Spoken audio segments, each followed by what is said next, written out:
If you're afraid to push your runs because you've been injured before, you're not crazy. In fact, you're probably being smart. But here's the problem. If the fear is controlling how you train, it's also the reason you're stuck. Not getting faster, not getting stronger, and constantly second guessing every run. I'm Dr. Ray Peralta, physical therapist, run coach. And in this video, I'm going to show you how to overcome that fear so you can run faster with confidence without feeling like you're one step away from getting hurt again. So fear is keeping you stuck, right? Not safe. You got injured once, and now every run feels risky. You overthink everything: pace, distance, effort. You avoid speed work, long runs, or progression, and you play it safe, but stop improving. And you don't know when to push versus pull back, especially during rehab, like when you're actively dealing with an injury, right? So you get injured, and there's this fear avoidance cycle where you feel the pain, you start to worry, like, oh, maybe you tore something, you damaged something, you get fearful, then you start avoiding certain activities. Maybe you start avoiding speed workouts. You stop running. Maybe you stop running altogether. Maybe become sedentary. Right. So then you start getting depressed, and then the tissue starts getting weaker and weaker. And then you think, okay, I'm just gonna wait for a month or so, rest for a month, and then come back. And then you get a flare up, the pain comes back again, and then the cycle keeps repeating over and over. However, there's a better way, right? You realize, hey, there's fear, but then you start exposing yourself to movement, right? Without pain. And this is where working with a rehab professional can come in handy, right? Working with physical therapists who understands running injuries. And then slowly start regaining your motivation and you go on the path to recovery. And we'll talk about that. And if you want to copy this Google Doc and to learn more about running without fear or injury, I'm sharing my free online run group. Click the link in the description to join. So how I rebuilt confidence after my own injury. So you actually dealt with chronic pain myself after an injury in the Marine Corps, had back pain and knee pain for years. And what I learned to do is, I worked with a physical therapist as well. Accept the risk instead of avoiding it altogether, right? Injury is always possible with anything you do. Even with walking, you could potentially get injured.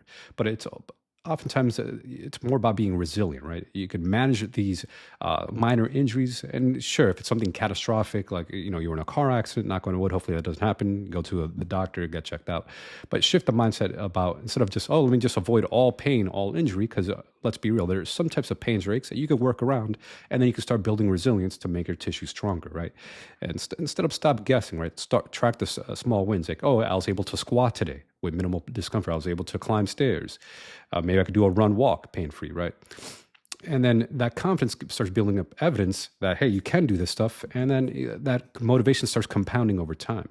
And then every week, like, okay, what did I prove to myself that I can do? Now, I was able to, maybe go for a 2-minute run, etc. Right? So we'll talk about the run walk method in a bit, but follow the structured plan, right? To remove the uncertainty. I'm a big fan of the run walk method, but then even once you're pain free, just having a plan that you can follow, that you're not going to get re-injured. That's why I'm a big fan of doing 3 runs per week. So once you're past the injury state where you're no longer in pain, 3 runs per week, a long run, a tempo run, and a speed run. Or if it's too much on your body, you could do a long run, a tempo run, and an easy run, or just a long run, 2 easy runs. There's different variations of this.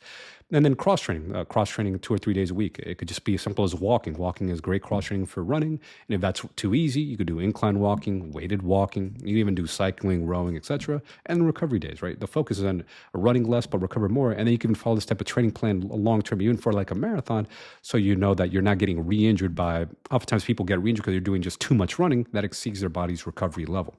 And then I rebuilt from the ground up, making sure that I could walk first, make sure, hey, I could walk comfortably for 30 minutes. It's also what I use as a physical therapist for my clients. Like, hey, can you walk comfortably for 30 minutes, pain-free? Cool.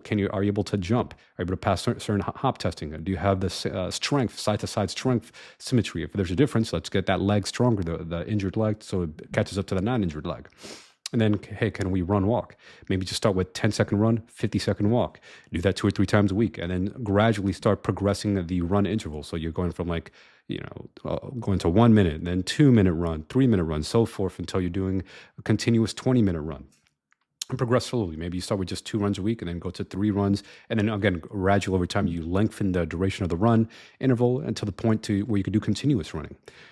That's why it's a graded exposure. Plus strength training. So many folks also avoid strength training, and proper strength training, not just staying easy all the time, but gradually progressing strength training can also help you rebuild your confidence and oftentimes overcome any nagging injuries. So we layer the intensity when it comes to running, right? You start with easy, then more moderate, like tempo runs, and then speed workouts, hill workouts, etc.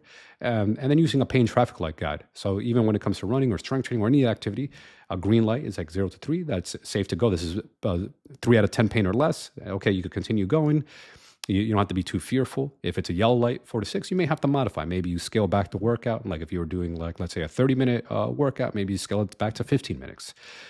A red light, you may have to stop altogether, right? This is severe pain. The leg gets where let's say your knee swells up or something, or you can't move it as often as well. This is also an indication, hey, you may want to consult with a professional, especially if it lasts over a week. If you have this severe pain, a 7 out of 10 pain or less, right? Stop the activity. You may have to like take a temporary break from running if it gets this severe. You can, barely move the leg after just doing a run. And then when it comes to strength training, train the posterior chain, right? Glute, claves, hamstrings. Obviously train full body, of course, but also pay special attention to glutes, hamstrings, and calves, the posterior chain, which is also going to help improve your running performance and make you more resilient. Right? When you start lifting heavy instead of just lifting light all the time, you shift the identity from being like feeling like a fragile runner to more capable. Right, here's an example like heavy squats, heavy deadlifts. Right, and this is the components of typically what we do when I do as a physical therapist with rehab. We add load the segments that are injured. Right, specific exercise. Let's say you have a knee problem. We do some exercise around the knee, but oftentimes we also work on the hip or the ankle, whatever is contributing, whatever is driving the pain. We may have to modify activities, but then as you start recovering, we go back to the things that are meaningful for you. So if running's important, we start reintroducing running and getting back to doing like running drills and different types of run workouts, in addition to continuing with the strength training, and which will help you be more well-rounded and balanced and help prevent future injuries. So after applying this, I started running with confidence instead of hesitation, reintroduce speed in the longer runs without setbacks, without them like where, oh, my knee's going to flare up again, and build trust in my body again, which is a huge mental shift. So stop overthinking every run, understanding, hey, even if I had a minor ache, I could always go back to my corrective exercises, my rehab exercise to help calm it down and get back to running confidently. Right, and start progressing my performance without constantly thinking, oh, I have to take it easy all the time. No, you can learn how to push, and following this guide like that, especially the pain traffic light guide and keeping up the strength work, is a big piece in this. So I currently have 2 spots to open and work with me privately one-to-one to run without fear. If you're curious, there's a link to apply in the description. First come, first serve. So the real lesson for runners, fear isn't the problem. It's a sign you just need a better system. Confidence comes from proof, not just positive thinking. Structure, strength, and plus progression equals long-term consistency. You don't eliminate fear, you outgrow it. You just build your stress tolerance, your load tolerance, and your body better handles the demands of running. And if you want to run pain-free and faster, just build trust through smart training and not just, completely avoiding certain types of workouts or exercises.